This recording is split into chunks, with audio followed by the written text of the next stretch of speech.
And once again, welcome. Thanks so much for joining us. This is a little bit of a experiment in connecting with our communities around the world.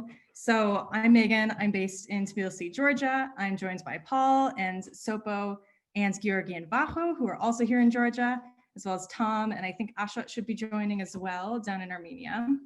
We're pretty stoked to have some special guests with us here today. So we've got Leah and Val joining. These guys were the first people to thru-hike the TCT route back when it really wasn't a route at all. And I think was told by Tom that this was a pretty explicitly bonkers thing to do.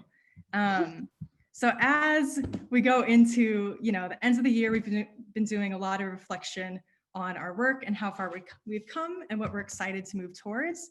We thought this would be a fun way both to give everyone, who's here a little taste of hiking in the Caucasus and what that's like, some advice, a little more practical on what, you can expect if you want to come hike the TCT at some points. And also because these guys did this in 2017 and 2018, it's been a fun reflection on how far the trail has actually come since then, which Tom will speak to a little bit towards the end of our hour. And we can share some exciting route updates with you all. So going to kick it off with a little just background on the TCT, since I know many of you joining may have been pointed here by friends and might not be too familiar with the project. So Paul, I would love if you would give us a little introduction to the TCT. Sure, thank you, Megan. I would love to give an introduction to the TCT. Welcome, everybody. Thank you so much for joining us this evening. For those of you who don't know that much about the TCT, just a very brief introduction to what we're trying to accomplish here in the Caucasus. We have been working for almost 5 years now, a small group of us, to develop a long distance hiking trail across the Caucasus Mountains. So between the Black Sea and the Caspian Sea, connecting the protected areas in the 3 countries of the South Caucasus, which are Georgia, Armenia, and Azerbaijan. And we've made a lot of progress over the past 5 years. We've built a lot of trail. We've managed to create partnerships with a lot of other groups who are working on trails in the region to integrate them into our vision. And we've had a lot of successes as far as, introducing this idea of long distance hiking in the region. And Leah and Val, our guests this evening, are 2 of the first thru-hikers who really did some serious long distance hiking in the recent past on our trail. So we're really happy to have them. And I just wanted to let everybody know we're also having a fundraising campaign right now. So we're trying to raise $25,000 to fund our work in 2021. We had a tough year this year from a fundraising perspective because we had to cancel some tours and cancel some other activities. So, once you hear about this idea, if you know about this idea already, if you think this is a good idea that we should keep going in 2021, really hope that you'll contribute to our campaign this evening or this month, anytime. So yeah, I'll hand it back to you, Megan. Awesome. Thanks so much, Paul. All right, now moving on to the part that everyone is actually excited for. No offense, Paul. Val and Leah, do you guys want to give us a quick introduction just so folks know a bit more about you? Would love to know, who you are, where are you coming from, what do you do when you're not hiking crazy long distance trails that don't technically exist yet, and where have you been spending the pandemic? Sure. Yeah, I'm Val from Bristol. So when I did the hike back in 2017, I was 21 and just finished my 3rd year of university. I've since graduated, now working as a data scientist for transport networks. Like hiking, and I heard about the hike, so I emailed Tom and found myself out of the mountains there trying to do this route. Currently, pandemic year, I've been stuck in Bristol working from home, trying to do a lot of local adventures. more climbing recently than walking, but doing a bit of both, really. Yeah. Awesome, thanks. Leah? Yeah, hi.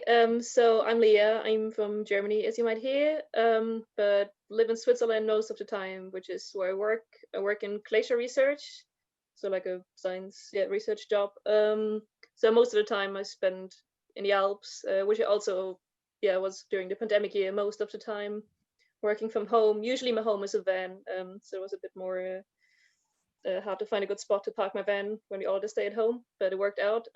Found a nice spot in the mountains. Now I'm kind of like on a 3-month break of work. I'm back in Germany, did a bit of traveling in Scotland, visiting Val as well, a couple of weeks ago. And now I'm in Germany and hanging out at my parents' place. Awesome. So would love to hear, a little brief overview of your guys' trips. Val, if you would want to kick us off, since you were the first person to tackle this insane route. To start off with, tell us a little bit about just the kind of basic numbers of your trip, how far it was, how long it took. I can see the map there. And what drew you to the TCT, especially at this state? Yeah. So at the time I was recovering from a reconstruction surgery in one of my ligaments in my knee. And I had this idea in my head. It was a bit romanticized, but I wanted to kind of do this really long walk and see how hard I could push myself.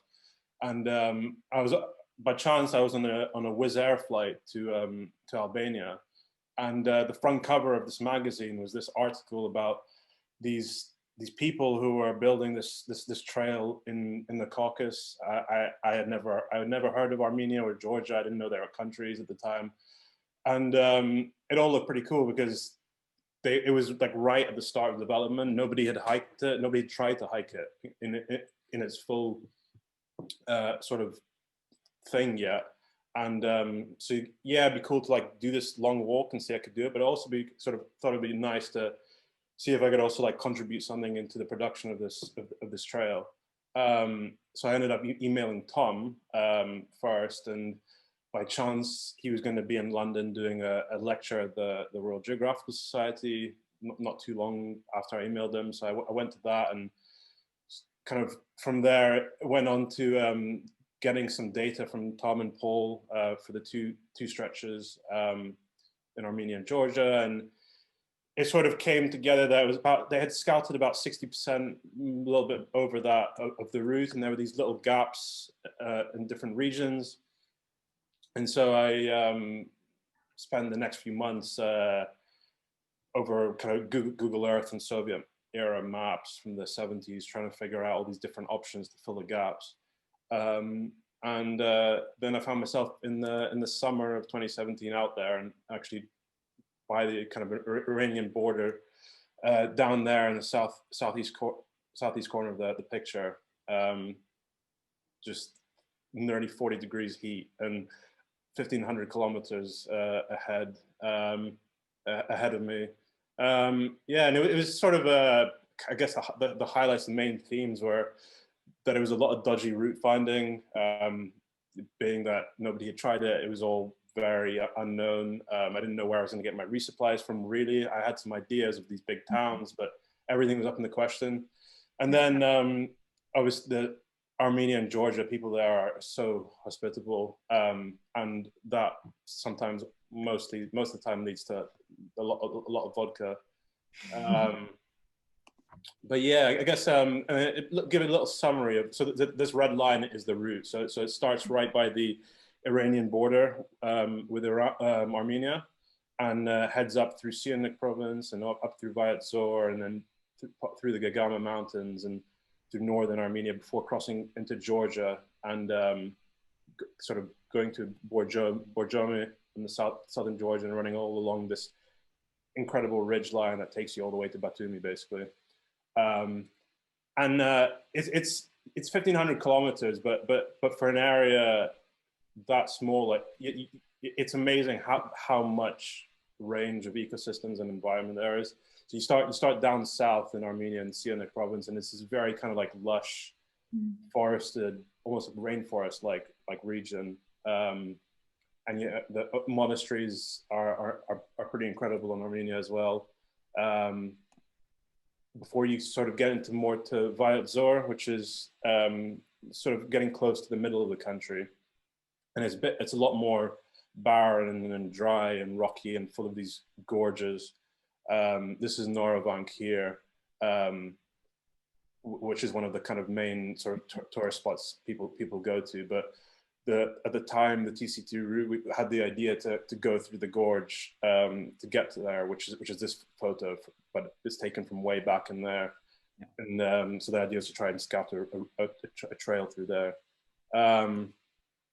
And then you go into my favorite part, which is the Geghama Mountains. It's this incredible mountain range, which goes up to 3,700 meters. And it's the plateaus are really quite high. So you're at a real high elevation already. And it's quite rolling sort of hills. And then out of nowhere, you get these big volcanic domes that just pop out of nowhere.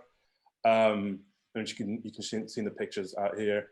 And yeah, it's just a really beautiful landscape, really, really remote. And it goes on and on, really. And then up north in Armenia, you've got Tavush province, which is one the main highlight there is the Dilijan area, where these pictures were taken from. During my hike, so I did the first 3 sections and half of this section 4, and arrived at the TCT headquarters to then spend the next 2.5 weeks doing some trail work for the first trail building scheme that year. And so these photos on the right here were taken from that. And yeah, that's one of the trails we built there. Yeah, and that was the TCT's first summer of trail building in Armenia, right? Yeah. First summer, first group as well. It was pretty cool. And then you get into southern Georgia, which is it's the start of it is a bit of a slog, but then you get up into the bit of kind of high elevation. Again, sort of similar to the Geghama Mountains, but a lot smaller area. Rolling hills, volcanic domes, before you then reach the final stretch, which is a couple hundred kilometers. This ridge line that is just perfectly placed to finish the route on, takes you from Borjomi to Batumi. So when Tom told me about the route, he was saying how fantastic the views were along this ridge, and so I was really looking forward to it. But this photo was taken on the last day of the ridge, and that was the only day I had any views and could see anything. Most of the time, it was more like the picture on the right, where it's just horrible weather and could barely see more than 20 meters ahead of you. Thank you for sharing your honest experience. Yeah. When you get the views, though, it is incredible. Yeah. And then Lea, I wrote a little guide online. I think this is how maybe you can explain. I wrote this guide online and put it out, and then I got this email in March of the following year, so March 2018, and it was Lea who emailed me. So you want to go on? Yeah, exactly. Yeah, that's how I got in touch with Val. So for me, I had been doing some other long distance hike before. I hiked the PCT in the US, which some people may know, and some other stuff in Europe and other places. But yeah, this summer I was kind of looking for something new to do. And a friend of mine messaged me about yeah, there's this thing in the Caucasus, I heard about it. And then I looked it up, and all I saw was oh yeah, it's just, they want to make this trail, but it doesn't exist yet. So I was about to kind of discard the idea, and yeah, maybe in 10 years. But then I read his name, oh, there was this guy Val, and he hiked it. So apparently it's this thing. And then yeah, he wrote a little guide for yeah, just a few points, oh yeah, what you should do or what you should consider if you want to hike that too. It's yeah, that sounds really good. So I got in touch with Val, and he was really excited, and got in touch with Tom and Paul, and yeah, I think 2 months later, I was in Armenia, ready to start my hike. The route I did was, yeah, fortunately, Val did a lot of the pioneering work, which made it a lot easier for me than for him, I think, in terms of having like the route ready. So I guess in most parts I hiked a very similar route as him. I guess like 80-90% was the same route. I did take a different approach across the border, different border crossing to Georgia, and the last section in Georgia. Apparently, Val finished it in a way that there was like a really long, boring road walk for like the very last section, because there's this national park that's basically like a jungle, and there's no way to get through. But yeah, it's not a very nice way to finish the walk to like get to the Black Sea. So Val came up with the idea to just like, hey, let's just try to like scout a road to this national park, Tirala National Park, which was definitely a huge adventure for like the last 80 kilometers or something. Yeah, so other than that, yeah, I think it took me like 40 days or something to finish a route. Also, there was a lot of vodka involved on my side, a lot of good wine, a lot of good food. I think one thing that made my hike different from Val's was that, yeah, I mean, Val was the first hiker, and people just, a lot of people just, I don't know if they've seen like hikers before in that regions, or like long distance hikers at least, so they didn't really like know what to make of us. Like, what are those people doing with their like backpacks and sticks, and why are they like walking through the mountains here? But yeah, for me, it was also like, what is this girl doing here? Especially like, why is she not, I don't know, at home, or why is she not with her husband, and why does she not have kids, and why is she out here? So I think people like reacted a bit different to me, which made it quite an interesting experience that was probably a bit different from what I heard from Val. But yeah, it was also really cool. Cool. Yeah, thanks so much, you guys. Ooh, nice photos. Oh yeah, there's nice photos. Yeah. Yeah, I also went through cool landscape. Yeah, lots of vodka down here, you can see. Yeah, this but I'm part of the snow. Yeah, it's also from the Geghama Mountains. Gotta say, also my favorite section. It's so cool to be up on this like volcanic landscapes, having like really cool like geological formations up there. And yeah, I had the exact same experience on the Borjomi ridgeline. Funny enough, it was like 4 days of dense fog and not seeing anything. So I have don't even pictures from it. Yeah. Sounds pretty standard. Mm. So, okay, tell us a little bit about the trail itself. And maybe it would be helpful to explain for folks who are not familiar with hiking in the Caucasus, when we say trail, what many different types of things that could actually mean, and break it down for us a little bit. You know, how much is trail, how much is something kind of resembling a trail, and how much are you just crawling through bush? Yeah. So having now gone back to the Caucasus a few times, even though the TCT has grown over the past few years, typically when you talk to someone and they say trail, that what they mean is a jeep track through some forest somewhere. That's changing as people are learning about what a hiking trail can actually be like, and it's not it's just a matter of there hasn't really been hiking trails in the region before, so people didn't really know what to expect, and people would walk on these jeep tracks. And these jeep tracks are left over a lot of the time from the Soviet Union times. They've cut a lot in, for the military posts up in the mountains. You have these massive jeep tracks. You wonder why they're there, but they're put up for military posts. But and then some of them have been maintained accidentally by loggers, some of them by farmers and local shepherds. And so you've got a real range of types of things you walk on. This bottom picture here is an example of that, what I was just speaking about. But then you've got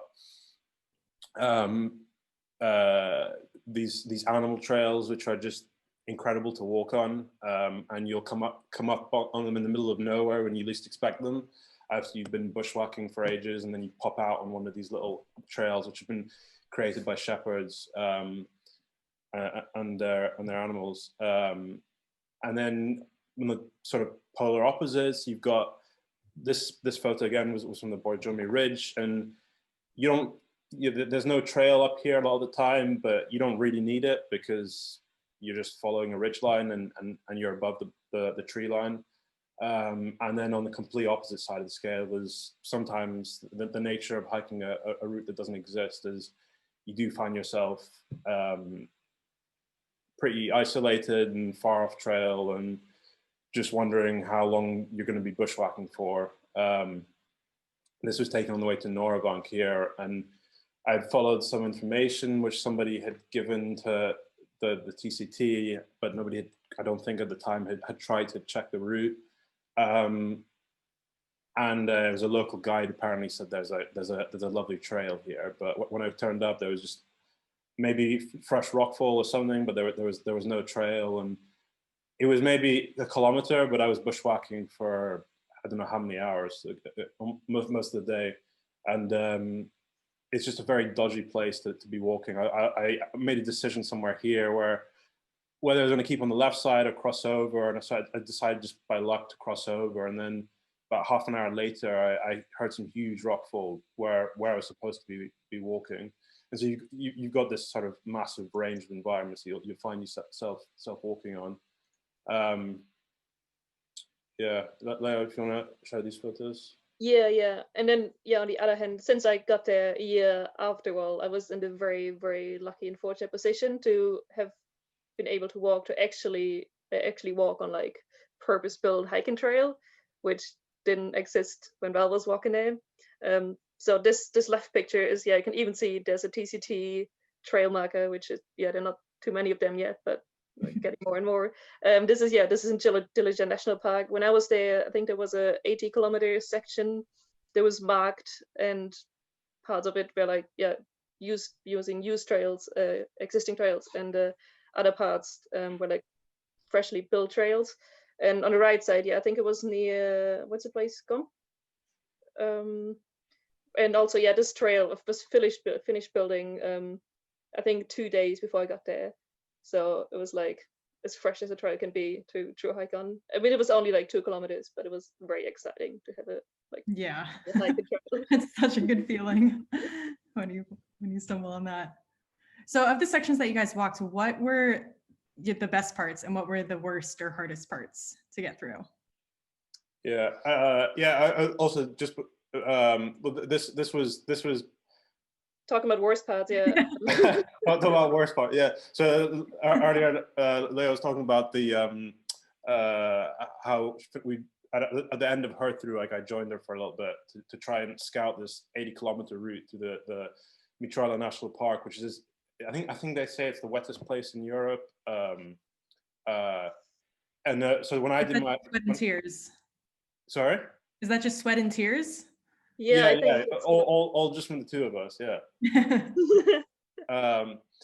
But yeah, no. So when I did my hike, I was planning to go and try this route through there, but for the entire time I was on the ridgeline, it was raining, so I figured the rainforest is just going to be miserable, and it's probably not the safest place to be by myself. So I decided to like go around it and follow some jeep tracks that took me to a road, and I finished the last day on a road, which is a bit of a shit way to finish.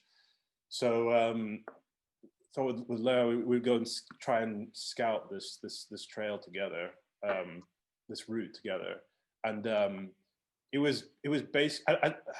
We were there for what, 3 days maybe? I think we had planned for like 2 days, and the end it was 5 days or something.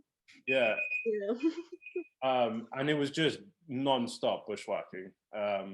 We took these machetes with us, and so the thing is that they're on the Soviet maps. They're these 4x4 tracks marked through the national park, but they don't all connect to each other. So we were hoping that, okay, there'll be some kind of trail bed there. Maybe it'll be covered by plants and stuff, but we can at least follow it to get there from one to another, and then we'll have some horrible bushwhacking between them, but only a few hundred meters at a time of real bad bushwhacking. But obviously nobody had been on these jeep tracks for decades, and so the trail beds had completely disintegrated. They weren't there anymore, and so it was just a lot of bushwhacking for the whole time. But it was an incredible experience. Saw a bear. Someone across a bear. We had a few questions, Val, about bears, snakes, and also dogs. So maybe you guys, did you have any other wild animal experiences on your journeys? I saw a jackal, and I heard them a lot of the time at the start of the hike down in Syunik, in those forests. Deers, but the thing with the wildlife here, I think because they're not, places like in the States and other big long distance trails, I think where you come across these animals are because they're so used to seeing people, whereas we're in a region like this, the wild animals, they don't want anything to do with you, and so as soon as they hear you or smell you, they run away. So you don't actually come up against them that often. The dogs, because the shepherd dogs though are the biggest, the most common thing you come up against, and they can like range from being pretty vicious to being quite friendly. But yeah, quite aggressive. No, I mean, it was definitely a few times when usually there's not like 1 or 2 shepherd dogs, they're like 5 to 7 or whatever. Just in some chems, yeah, like the shepherds often like stay in chems in the summer, so you never really know like when you encounter someone. You just like walk around the corner and then there's like 7 dogs just running up to you and just want to kill you.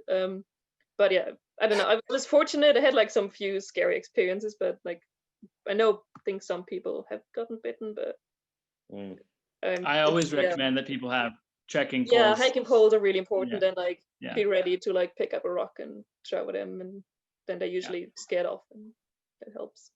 And yeah, I mean there are snakes, I think, in Armenia at least, like a few not so nice ones. I saw some, but yeah, I just think if you walk to like high crust, that's a sketchy thing a little bit. If you like walk to like overgrown regions with happens and like do bushwhacking, you can't really see if there's anything in the grass. So I think what's recommended is to kind of like tap the ground in front of you with your hiking poles, trekking poles, to hope that they're going to be impressed by that and bug off. Hiking poles, you need them for dogs, snakes, river crossings, and steep terrain, all of the above. So totally essential. Yeah. Actually, I had another conditions question that someone sent in over email asking about accommodation provision along the trail. So how much you guys and also resupplies. How often did you guys have to resupply? Yeah. So lodging and food, basically. What did you do and what's available? It's a funny thing, because so if you just look at where you can resupply for food in terms of like finding supermarkets and big towns, it's fairly irregular. So when I went, I was planning to do these like really long resupplies, well, relatively long, like a week, 2 weeks at a time. But you really don't need to do that at all, because even the tiny little villages, they have basic shops which you can get your basic food from, like noodles and bread and that kind of stuff. But and for accommodation, it's sort of a similar thing. I was only planning to stop for nights to shower and clean and stuff at these big towns, which was again week, 2 weeks sometimes at the time. But the reality is that pretty much no matter how remote you get in the mountains, there's somebody living there. A lot of times the Yazidis, and they'll invite you in. And even if you're a kilometer, 2 kilometers away, they'll be shouting at you. Or they see you, they get on their horse, they'll ride to you and invite you in.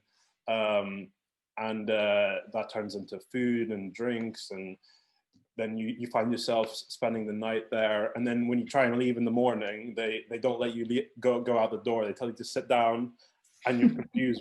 You're confused why? And then she'll give you this like a little care package of food with cheese and meats and vegetables and stuff.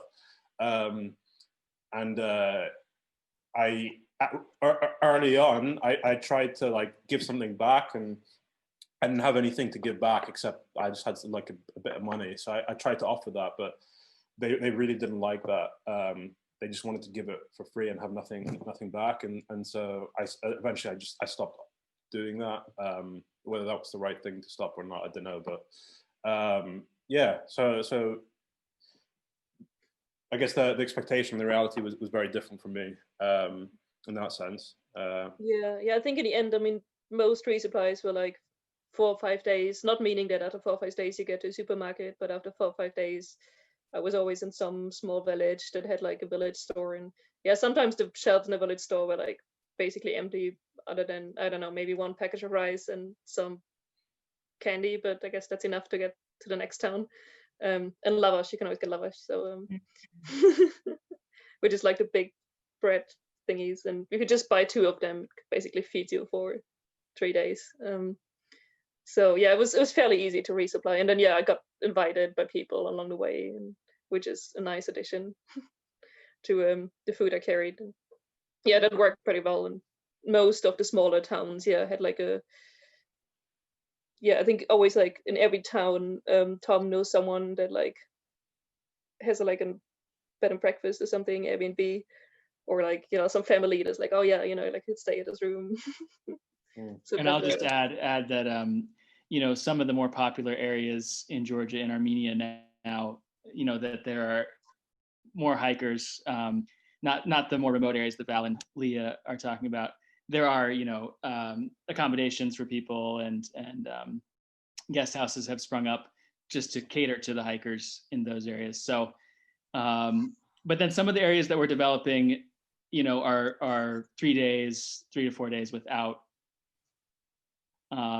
any guest houses. So it's variable in the regions that we're developing. So. Yeah. Awesome. So in terms of navigation for you guys, I mean, Val, I know you did a lot of prep, and Lea, I know you did some of following Val's routes, but what did that look like for you on the grounds? I guess, like I said, so I took the scouting data from Paul and Tom, and then supplemented the gaps in that with the Soviet map data and Google Earth stuff, and plotted multiple options for the different areas, because I just didn't want to carry any of these Soviet maps with me. So I planned to have lots of different options, and basically mapped all the 4x4 track options or any kind of animal tracks I could see from Google Earth, put them on the GPS, and so I would have all these options, and just made sure to keep my GPS charged, basically. But then, yeah, when you're on trail, it sort of, I navigated from my GPS for the reason I just said, but also because I was, at the same time, I was trying to collect data to feed back to the team. And so there's this app called OSM Tracker, and you collect your GPS routes as you go, and you can add little geolocated photos and points of interest and information on the trail conditions and stuff. And so just having that on at the same time as you're navigating from the same device is just easier, I guess. Mm-hmm. Yeah. Nice. And obviously those routes that Val collected were super helpful in continuing to develop routes. Did you have any, because I can't remember if the map was out.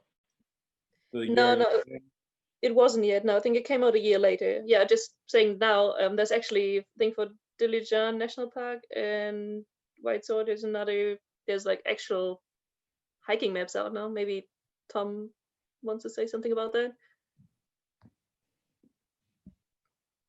No? Okay. I can. Yeah, I can. Sorry, I was looking for the unmute button there. Yeah, the Dilijan National Park map was the first new map that we made for Armenia. And that was Alessandro's initiative. I think he's on the call as well. And since then, there have been 2 more maps developed, one of which is in print already, and that's for the Vayots Dzor section of trail, and then Syunik, which will be coming next year. Very exciting. Yeah. Nice. So I hope at some point there will be the whole PCT covered with really cool, professional, nice hiking maps, which is amazing and a totally new thing. That's the dream. Okay, guys. So what was your favorite part of the route? You want to go first? No, you go ahead. For me, it was unexpected. I went there, like I saw the pictures and stuff, and that was the thing I was most excited for. But the best part when I was there was like, as fantastic as the views are in the mountains there, the best part was the meeting the people there and the hospitality. I've never experienced anything like that before, and I still haven't. Despite going on other long remote hikes, and it's just like amazing how much and how like out of their way people are willing to go to help you and to just like get to know you. It was a nice thing. The photo down here on the left is from a family in the mountains of Dilijan. The first time I walked through, they invited me in, and we had there's like a collection of three houses, 3 or 4 houses, something like that. The old lady here, she invited me in, and then her husband came in, and then he went and invited the other houses, and then it turned into this big feast that went into like very, very late hours of the night, and lots of alcohol.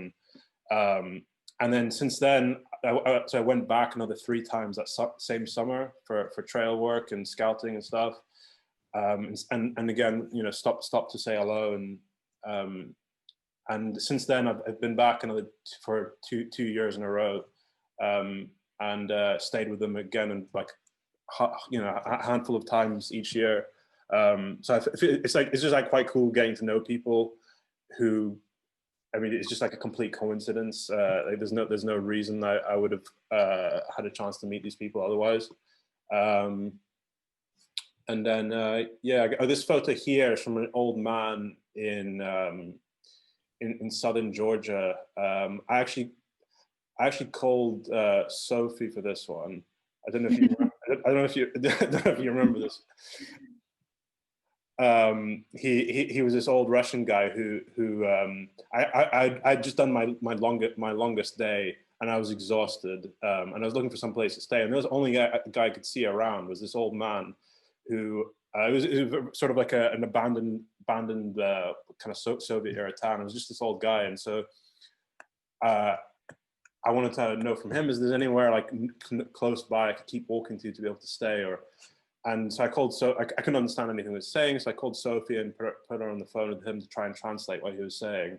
And eventually, I don't know if he understood. I think you start trying to like explain recreational hiking to him, what I was doing there, and I don't know if he understood or he got bored or something. But he eventually invited me in, and I stayed the night there. And he wrote, just before I left, he wrote this piece of paper, which was his name, his date of birth, and the names of all his children, where they were born, and the year they were born. It's just like, it's memories like that, which I think the best part for me. Yeah, I definitely can confirm everything that Val says. So I think the most amazing part would definitely the people and the hospitality. Like I heard Val's stories before I went there, but I was still like so overwhelmed, like what people do, even though I often just don't really know what I'm doing, or have no clue what I want to do there and like why I'm there. But it's still like, let's invite that girl, like she should totally stay with us, and we're gonna, you know, eat together. And they went out of the way to, I mean, my Russian is really, really bad, my Armenian probably even worse. So it was still, but it was always a way to like, talk with people, laugh with people. And there's definitely, so much good food and good wine, and just, like making connections with people that I've never gotten, to meet otherwise. I remember one day I was, invited, just walking on on a jeep track, and I saw like this, it was like a really old Ford Transit pulled up, and like the door opened, and there were like, I don't know, 20 people coming out. and it was only the women of the family, like the grandmother, she was the head of the family, and then like her daughters and their grandchildren. I think they had one guy who was driving the van and who was supposed to make fire, and then they like pulled out food for like a picnic, and they like turned up the music on their van, and the grandma like saw me, and all she did was just like walk up to me and started dancing, and she was maybe like, I don't know, in her 80s or what.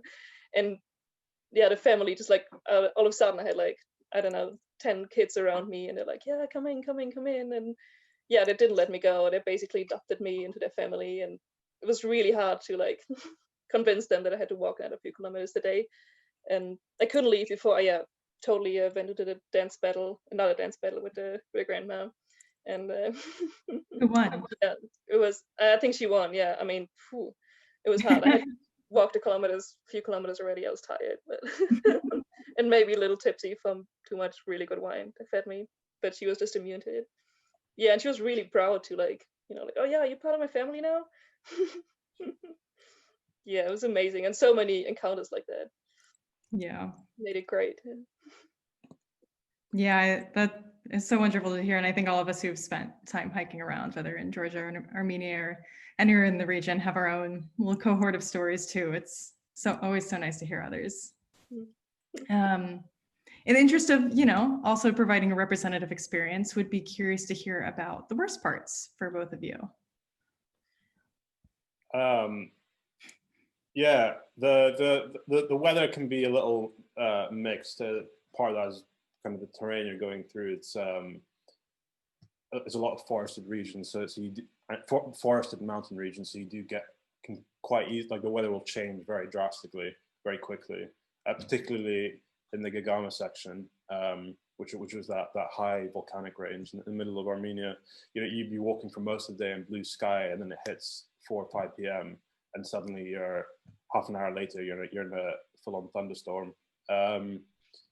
But yeah, for me, I think the worst part was the coming back, because I was there for 4.5 months. I did two months was on the trail, and then like another 2 weeks in the middle of doing trail work. And then after I did the trail, I went up to Georgia and stayed around there, did a bit of hiking up on the northern, the Greater Caucasus Mountains, and then went back to Armenia and did for another, I think 6 weeks or something of trail work before coming home. And so it was just like this huge, pretty long adventure. And then coming back to the UK and then going back to university life was pretty strange contrast. Yeah, I can definitely confirm all the parts, like the hogweed, which is like this weird plant that's growing everywhere and like, I don't know, 2 meters high. And yeah, if you touch I think the stems, if they break and touch your skin, it gives you like really bad burn on the skin. So you always have to like wear long sleeves. And some of the bushwhacking was really annoying. It's just bushwhacking, right? It's always annoying. But I think for me, one part that, I remember before the trail, I asked Val, like, so do you have any problems with like mosquitoes? Because it's kind of like a really, like humid area and stuff, and it's warm. Like, bet there's loads of them. Like, no, not a single mosquito. So like, just went there, super chill, didn't bring any mosquito repellent, and was just eaten alive until I could find some repellent. But yeah, that much about there's no mosquitoes. Maybe just Val's immune to them. Yeah, I'm lucky. I've never really been bothered by mosquitoes much. So, but it's useful to bring repellent. Insects they really depend on the year. Oh, okay. So it was actually. I mean, there have been really bad years when we're working on the trail. There have been really bad years for insects, and really like, right. 9 years. I don't know. It's been, And last we had the butterfly summer. I mean, it looks like you were hiking steady. You were walking through a snowstorm. There were so many butterflies. Yeah, I had to too. Yeah, loads of butterflies to make up for the mosquitoes. There were lots of ticks as well from the bushwhacking, which makes another reason why it makes sense to bring or use repellent. And one thing that was specific for me, I guess I mentioned it before a little bit, since I walked as like a solo female, it is just like a different culture where it's not maybe as normal, I guess, for like a young woman to just be out in the mountains by herself. So yeah, I mean, like where most people, especially women, were like really like excited and super happy to like see me and meet me. Like some people just didn't really know what to do with me, and most of them, but some men. I mean, it was really just like a few isolated experiences that made me feel not quite as good and made me feel uncomfortable. Trying to like, I don't know, I think it's mostly just people being like caught off guard because they didn't really expect me, and then they, I don't know what they expected or what they assumed I would do there, but it's like, oh well, if this girl's out here alone in the mountains, and no one's probably gonna miss, or like, it's just us here in the mountains, so Yeah, that can. But I think one thing that's really important is it's not that like no woman should hike this trail, like not at all. But I think I mean, I was pretty young when I did it. That's one thing, and the other thing, I was by myself, so I think definitely like 2 women would be no problem at all, or like any other constellation would be totally fine. And I think for like solo women it would be fine too if you're kind of prepared that that kind of stuff can happen. But I mean, it doesn't mean that it always happens and has everyone's bad, because at the same time the most amazing part of the trail were really the people I met. So it's not that all people are horrible. Yeah, we got that. But thanks for being honest with us about your experiences. I also, I've hiked a bit by myself and also with female friends, and can confirm that the experience does vary a little bit depending on how many people you're with. So. Yeah, exactly. So I know that like a year later, like 2 girls or 2 women hiked like the Armenia section, and they had no problems at all. It was just really relaxed. I mean, it's not a problem, but it just often just situations that are a bit uncomfortable, not necessarily horrible. Yeah, totally. So in more broad terms, would love to know what surprised you guys about the region in general, and what were really the things that stuck with you afterwards, and also what did you do afterwards? How did the TCT sort of inform your future adventures? Yeah, I mean, for me, I like, well, so after that first year Armenia, I then came back to Armenia for the next 2 summers again, which sort of shows how much I enjoyed my time there. That first summer back, I spent the full. I was there for 4.5 months again, and just did trail work with Trails for Change, which is one of the organizations that spun off the TCT. From that first summer of trail building, and then I mean, it's just like, and what surprised me was the people, which I talked about earlier, is just how incredible people were there. Also the food is really amazing. Everywhere you go, it's always good.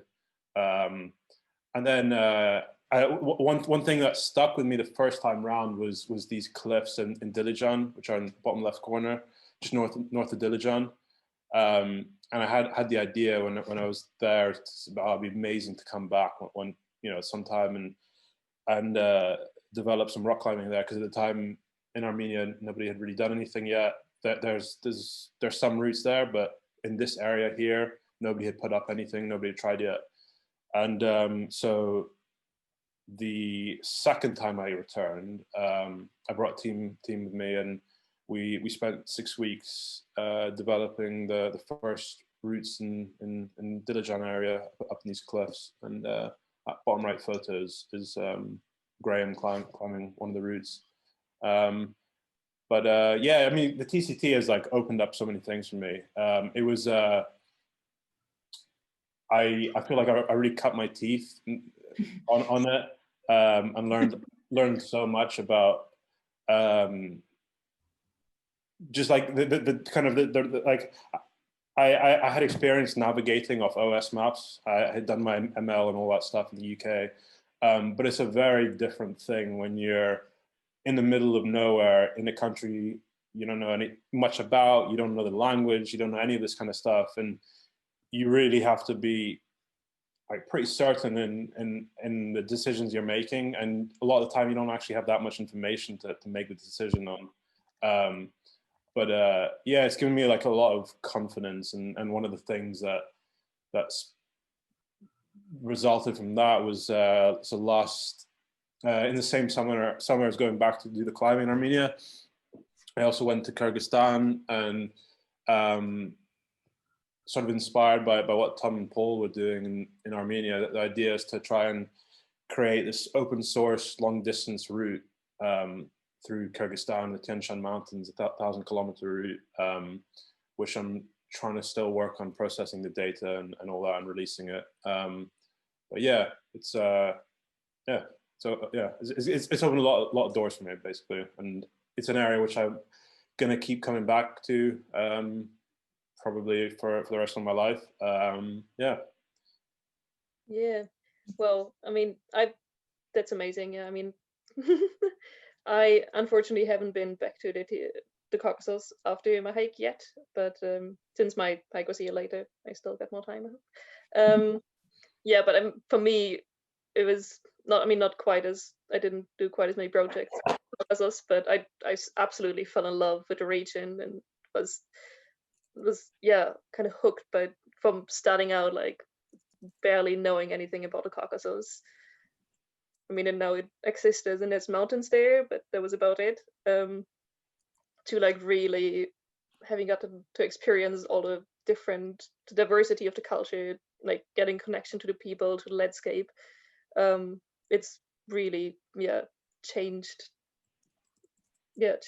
like everything about or I feel about that region. And it also for me just kind of like opened up a lot of opportunities. Like I felt very much confident to like, it's like, yeah, I could do this route, so maybe I can, felt really good to learn that about myself. I didn't, again, I didn't go back to the Caucasus, but I did a bunch of other long distance hike after that. Last fall, I was in Patagonia. I don't know if anyone heard about the Greater Patagonia Trail, and did some hiking there. And it's very similar. It's kind of like a project where there's like a route network, but it's not really like a trail that exists. So I feel a lot of the experiences I made on the TCT, I could kind of like take to Patagonia and apply there as well, which was really interesting. And then I feel like things I learned on the Patagonia Trail, I could probably take back to the Caucasus and apply there. So yeah, it's really ties really nicely into a question someone sent me over email, which is for anyone who is on here and might be thinking about trying to do a TCT through hike or something similar at some point, but doesn't necessarily hasn't done something like that before. What sort of skills do you think someone would need to learn before the attempt to do something like the through hike that you guys did, or a similar long distance trail? No, you go. I think one thing that's first of all, it's definitely like physically an absolutely doable hike. So it's not like you have to be like in some elite athlete or whatever to do it. Well, most important thing, I think for Val, it was the first long distance hike. I mean, he's a very experienced mountaineer, I'd say, but it was your first like really long distance hike. So it's definitely possible without having done other long distance hikes. But I think one thing that's really important is to like know your navigation. So like definitely do your like off trail navigation, feel comfortable in the mountains, feel comfortable doing route finding, off trail decision making in the mountains when you're just not like no infrastructure or anything. Like there's no like for example compared to the long distance trails in the US where there's all the infrastructure you could possibly wish for, there's just nothing there. There's no other hikers, at least barely any other hikers yet. I hope that's going to change soon. So you can't, you have to be like very self-reliant. I'd say, I mean, there's people to be in touch with, of course. But there's not going to be this like massive network of other hikers. But anything else? I mean, I don't have much to add. I think like a useful thing, it's not really a skill, but it's more doing a route like the TCT where it's it's still in development. Like you're going to be constantly exposed to all these very unexpected situations where you're bushwhacking or something goes wrong, and a thing that's useful is to have like some experience in being traveling, have just traveled in these kind of places before you do something like this, because that gives you at least some like you know, a bit of a head start rather than constantly being uncomfortable and out of your depth a little bit. But I'd agree with that. Like the routes incredible, and it's really beautiful place and everything. But the physicality of the route, that it's not, you know, you don't have to be in an incredibly fit, or like with anything, it helps. But you become fit on the way. Maybe the first 2 weeks are going to be horrible if you're not fit, and then that's going to change. Yeah, kind of by necessity. Mm. Awesome. Well, okay, we are, you know, at about our time, and we have a lot of questions that people have sent in. I think I speak for everyone saying that we're, you know, super happy to hang out and chat for as long as folks like, and answer more questions. But in the, you know, just as we wrap up the slightly more formal section, Tom, do you want to tell everyone a little bit about how the route has evolved since 2018 and what we're working on now? Yeah, I will do my best, and I'll try and make it short. So this is an exclusive look at our current trail database, which even we hadn't seen in this form until today. This event was a great excuse to put all of our data together and see what we'd actually achieved. So obviously there's a lot of trails here. Things are quite complicated in reality, but we've tried to make it simple. Everything that's in red is a trail that we are actively working on within the TCT collection of organizations. And everything in yellow is a route that we know at the very least exists. Some of us may have hiked it at some point. We may have plans for the future for it, but they're still, you know, very much in development.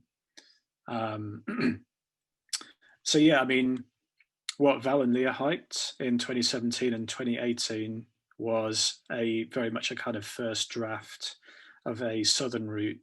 And I think almost thanks to their experiences in southern Georgia with all of the bushwhacking, we've since decided to focus, at least to begin with, on trying to connect the Greater Caucasus and the Lesser Caucasus. So basically from northern Georgia down to southern Armenia, because that's where we feel the most trails have been developed so far, and therefore would be the easiest to connect.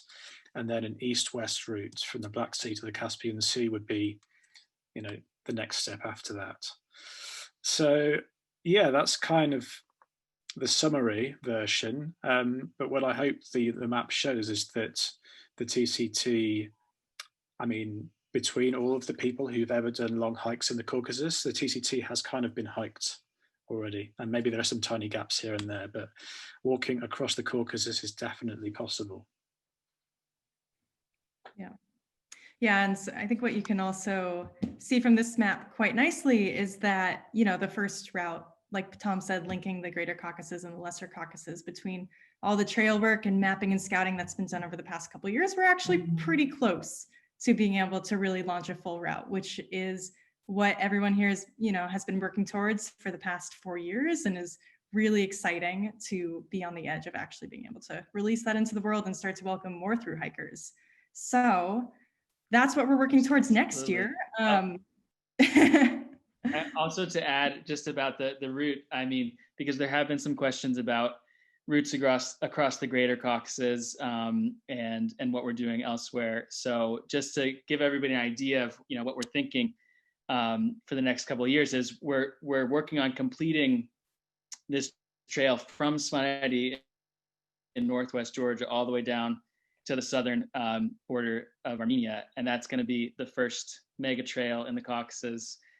You know, that'll be similar to what Val and Lea hiked, and we're hoping to have that open the next couple of years. And then beyond that, we're going to work on another trail, more east-west oriented, starting in Ajara and going towards Azerbaijan. So that's the idea of these two intersecting trails that we'll have going across the Caucasus.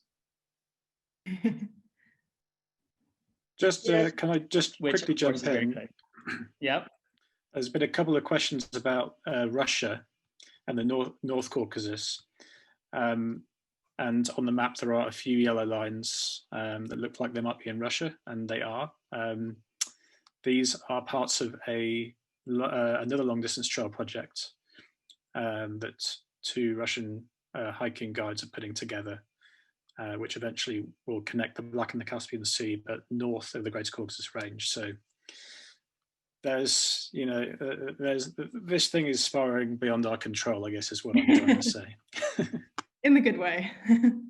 Yeah. Actually, the guy that's sitting next to me, who's my boyfriend, Hello. Richard, he's tried to connect as much as possible of the like northern Caucasus route in the same year that I was there in 2018.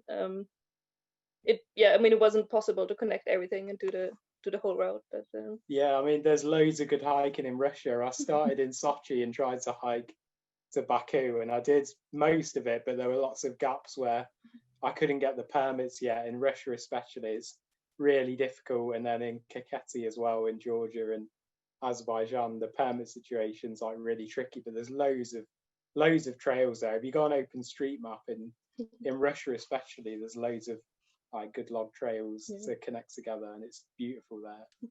So yeah, I mean, when that's sorted, that'll be amazing to go and walk. but yeah, that's not really like TCT related, just But I love it. The Caucasus is a place that you can come and you can make your own trail. So I invite everybody who's interested, once you can travel again, to come and explore. But I also want to make my final pitch for donations. We've gotten a couple of donations coming in throughout this presentation, so thank you all so much.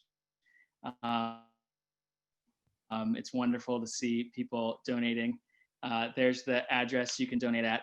If you believe in this idea, Val and Lea helped us push this idea forward, but we're really trying to make this trail, bring it up to an international standard, bring it up to a standard that it'll be accessible to a really wide audience of people. More and more people will come discover this wonderful region, will help support the communities along the trail, and it'll bring people from the region together, working together on the trail, which is what we do every summer. So if you believe in that idea and you believe in that vision, please make a donation, become a member. You'll also be, if you're a member, you're going to be the first people to get the full route and all of the details. So be sure to do that. Awesome. Thank you, Paul. And thank you everyone again so much for being here. We had about 90 people on our Zoom today, which is amazing, from all around the world, and really appreciate your time. So now, feel free to hang out as long as you like. I'll ask you guys a few more questions if you have a bit more time. One that I think a lot of people might be interested in, that someone else also sent me over email, is asking that if someone only had a week, what part of the trail would you most recommend, both logistically and in terms of the best hiking, which they noted might be different answers? The Geghama Mountains. second that. Yep. Yeah. Again, it depends what you want. Like, if you do a week and you go to the Geghama Mountains, I think that's like the best sort of like proper backcountry experience you can get. But you do miss out on some things. Like, yeah, people are up there, and you will meet some people, but you're not gonna get the chance to see sort of the monasteries and all that kind of stuff. But yeah, if you want like just like the best soul hiking experience, then I'd say Geghama Mountains. But cool. I mean, I'll make my quick pitch for Svaneti and Racha up north in Georgia. You absolutely cannot beat the mix of culture with the stone towers and hospitality and huge, massive snow-capped mountains as your backdrop to everything. But the Geghamas seem also very, very cool. Yeah, I think it's just a different landscape. I mean, the Northern Caucasus is way more of the like classic high mountains, alpine landscape, whereas the Southern Caucasus is just got everything. Yeah. Way more volcanoes, which is really cool if you're into volcanoes. Cool. You can't just come for a week. You gotta come for 2 Yeah, months. just come longer than a week. That's the only solution. Block off 4 months. Yeah. If you can. If you can. We also had a question about volunteering. Volunteering we'll have more details on our website, www.transcaucasiantrail.org, very soon. So either this month or in January, about volunteering opportunities in Svaneti and Racha next year, which we're For currently international planning. folks. Yeah. What's that? For international folks who For are international volunteers. Yes, exactly. We've Who are also, coming you to may the have region. seen this, this year started a Caucasus Conservation Corps program in Georgia, which we hope to eventually expand into a huge region-wide program where we teach, young folks trail building from all different countries together. And that is, it's not actually volunteer anymore. It's more of a professional development program, and we are training the next generation of trail crew leaders, which is also really fun and exciting. But we try to have local volunteer opportunities also for folks living in Georgia and Armenia when it is feasible and not during a pandemic.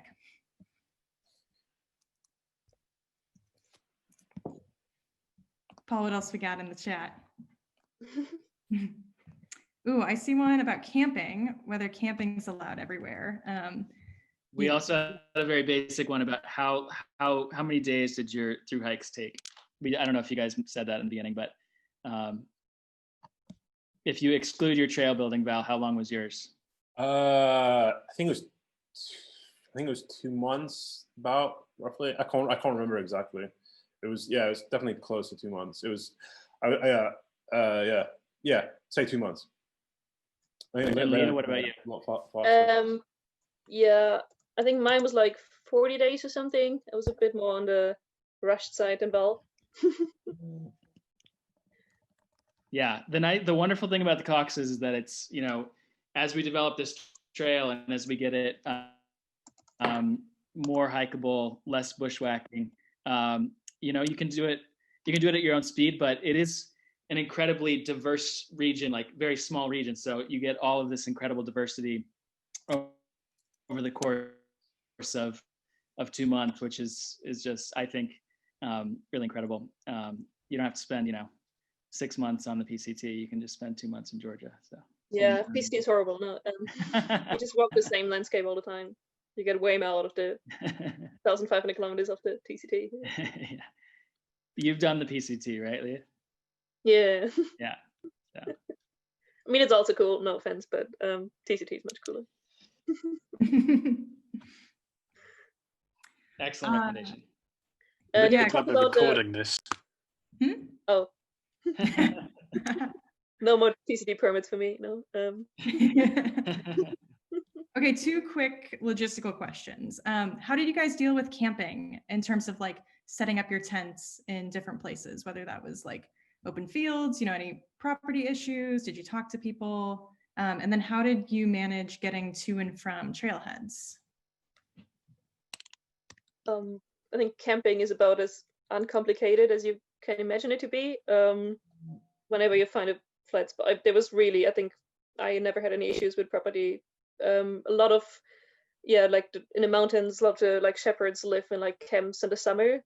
So I guess Val did take a lot more advantage of the like homestays, being invited to families. I personally always felt a bit careful with that. It's like, with some families, I wasn't sure if I felt safe staying there, so I always just rather camped out by myself. But yeah, like usually it's really easy to camp. Just find a spot that you like that's flat and camp. Yeah, I went expecting I'm gonna camp always. I'm always gonna camp. Even if I get invited, I'm just gonna like go and enjoy my tent and camp out. But after the first few days, I just realized this is like what's the point? And anytime I was invited and anytime they offered for me to stay the night, I would just like stay. So it was probably close to like 50-50. Camping to just random people inviting me into their home. But yeah, like it's so easy to camp there. That's not something you need to really worry about. I've also camped in several people's yards. You know, usually if you walk into a village and ask if, you know, anyone has a spot of grass you can use, they're either totally happy to let you do that or ends up inviting you in anyway. Yeah, exactly. Anything else? One question about, you know, any points on whether you had to like scramble or climb, or if it was, you know, fairly comfortable walking the whole way. You're not supposed to. That's the whole. That's the whole Yeah, point. It's the whole point, yeah. It's a hiking road. Yeah. That's the whole point of what the TCT are trying to do. You scrambled, you did something wrong. Yeah. But like, yeah, the nature of doing it early on was that, yeah, that happened to me a few times. Like particularly in that I think one of the photos right at the start showed this one here. I ended up getting so sick of the bushwhacking, I scrambled up the side and was going along a scree slope to avoid the bushwhacking because there was no trail there. But yeah, it's early on. Yeah, I guess that's, you know, where there's no trails and you don't know if there's going to be animal paths, and yeah, you might have to. But I guess the long-term vision for TCT is not, so you don't have to do that. Yeah. And as Tom notes in the comments, we've rerouted that. Go ahead. No, sorry. Another question. What's the best time of year to hike the TCT? Also got another question before that about weathers and, you know, when would be a good time to start if you were going to do the whole thing, either going south to north or north to south? You started a bit later than me, I think, in the year, but there was no big difference. I started in May, I think. Yeah, sometime, so like end of May. I think like if you're doing south to north, you want to start like as early as possible, basically, because the lowest point is right at the start of the route by the Iranian border, and it's insanely hot there and dry. And so the sooner you start, you kind of like follow the weather, basically, I guess. When did you start? I think, and I actually started a bit later than you. I think it was beginning of June. Was it? Yeah. But yeah, no huge difference if I remember correctly. Not sure. But yeah, I think the only problem is that in the south it gets really hot. And if you drop to the valleys, I think I had a few heat waves where, I mean, you most of the time you're around like what's elevation, 1,500, 2,000 meters, so it's fine with the heat. But yeah, like a few times dropping down into the valleys, got like heat waves with like 40 degrees or whatever, which is horrible. Don't want to hike in that. But yeah, I think at least I didn't have any big problems with with snow. I think Value sharing your whole screen. Okay, go ahead. Classic. Yeah. But I was just made me think of something you're saying actually about I was saying about like the earlier you start, the better. And that's not necessarily true because the Geghama Mountains. Yeah, you get snow, but I had very like few snow patches, no huge problems. But yeah, I think much earlier than May might be a bit too early if you hit the Geghama Mountains. Yeah, and if you're going up to the Greater Caucasus, which is the route that we're trying to finish, then those passes don't open until really late June.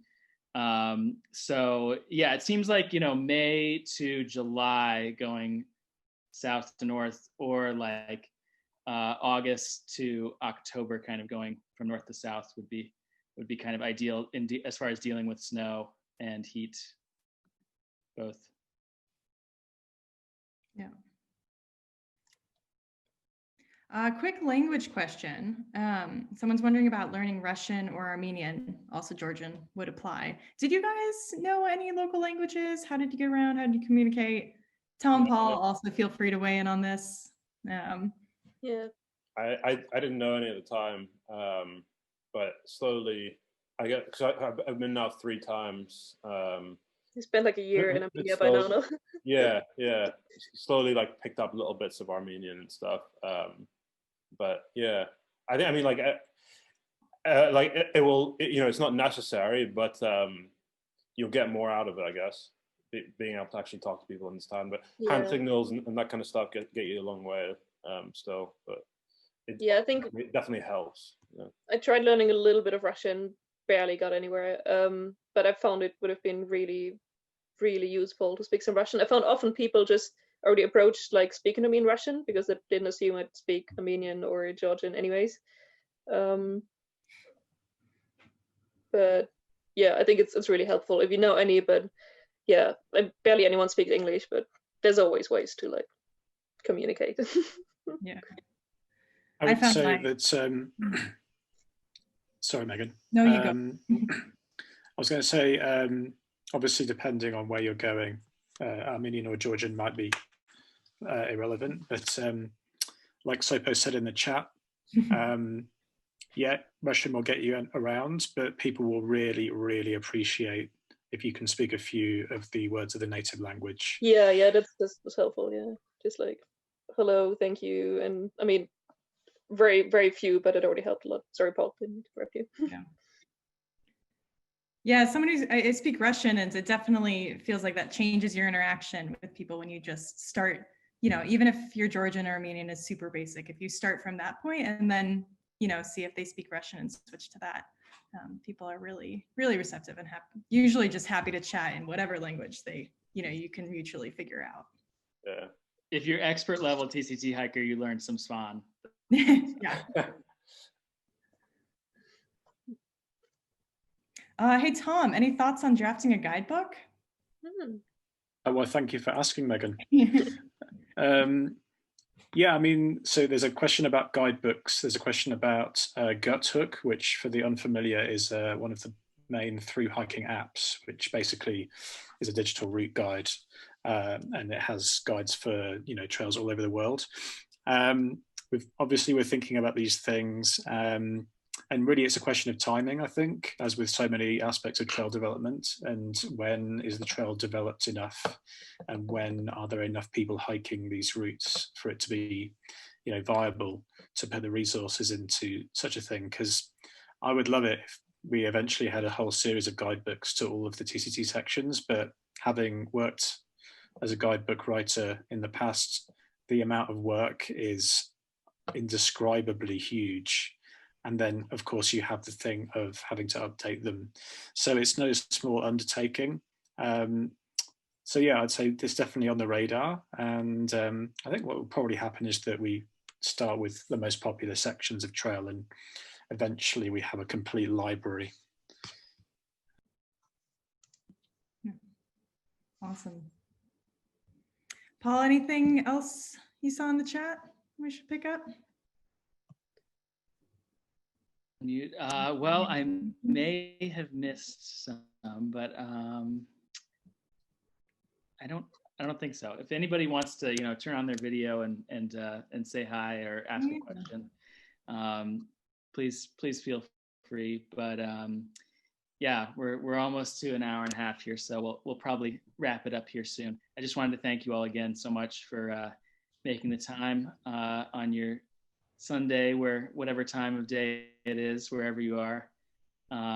Really great to talk to you. Really great to hear from Val and Lea. It's really like energizing and motivating on these, you know, short winter days to hear these guys talking about hiking the TCT. So thank you guys.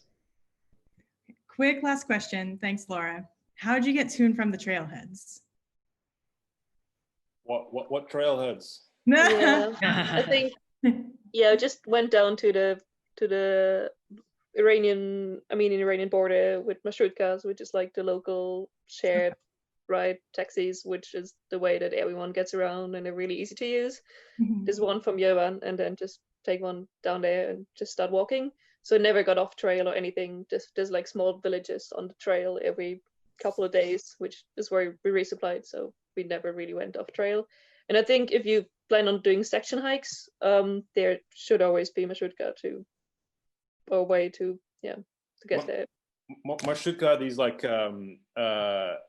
it's their form of like public transport over there. A lot of the Soviet countries, it's basically like a Ford Transit van stuffed with too many seats, and you pay some guy in cash and yeah. they'll drop you off where you want to be dropped off. Magically end up where you want to get to. Yeah. Awesome. Okay, well, I think that's a good point to wrap it up. Speaking of getting dropped off, and yeah, thank you all so much again for your time and for joining.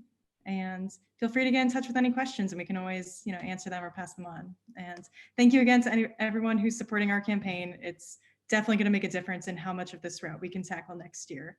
And really appreciate all of the support. So thanks, Val. Thanks, Leah. Thank you. And, Yes. hope everyone has a great weekend. Yep. Thanks, everybody. Great one. All right. Thank you. Cheers, everyone. Thanks.